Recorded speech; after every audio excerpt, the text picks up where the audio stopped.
Hello everyone, Davening with the Haftorah of Parshat Korach, dedicated to the success of all our soldiers in the field, to the speedy return of all our hostages, and to the full recovery of all those wounded, amongst them Yishai ben Miriam, Rav Yishai Engelman, who is not teaching Torah because he was wounded in battle.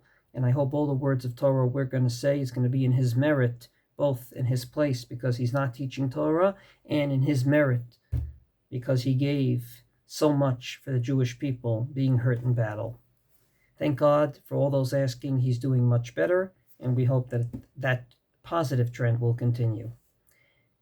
We get to the Haftorah of Parshat Korach after reading about the rebellion of Korach in the Parsha, and we see that there is a rebellion that actually was successful. The Jewish people say, "We're tired of you, Shmuel. We would like a king."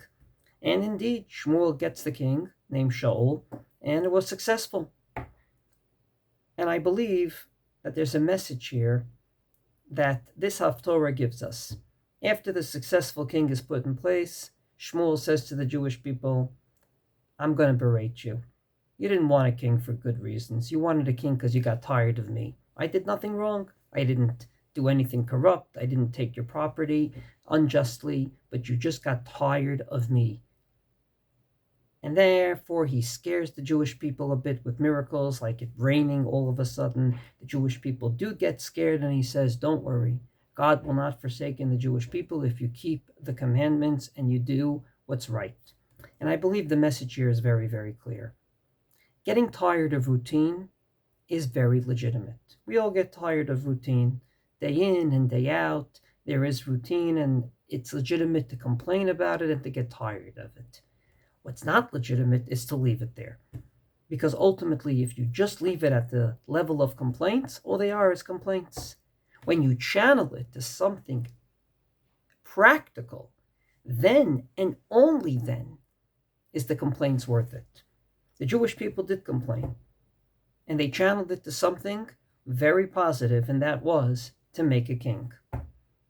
Unfortunately, in the Parsha, that wasn't so. The rebellion of Korach was complaints for the sake of complaints.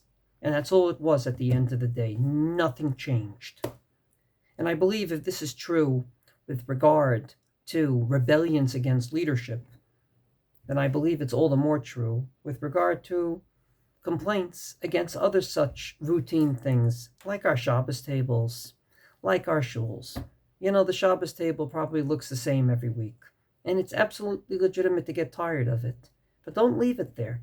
Change routine a bit. It could be the menu changes a bit. It could mean the new zmiros at the table. It can mean the time of the meal changes. It can even mean the place of the meal changes. Don't eat at the dining room if it's nice weather. Eat outside. The same is true in shul.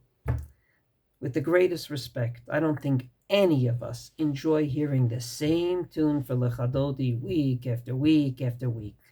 You can change the tune one week for the next. You can change the tune for Kedusha. It is not a crime to teach a shul a new tune. It's also not a crime to change the placement of how the rabbi's speech is going to be. If the sermon usually is at a certain point, it could be changed to a different point in the services. And by golly, it doesn't always have to be the rabbi. When I was a rabbi of the congregation in Halifax, I instituted that once a month, someone else would give a speech, a husband and wife team, actually.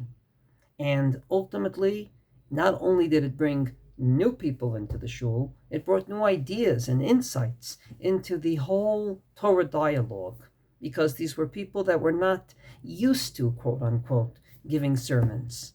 And thus, we broke the routine a bit.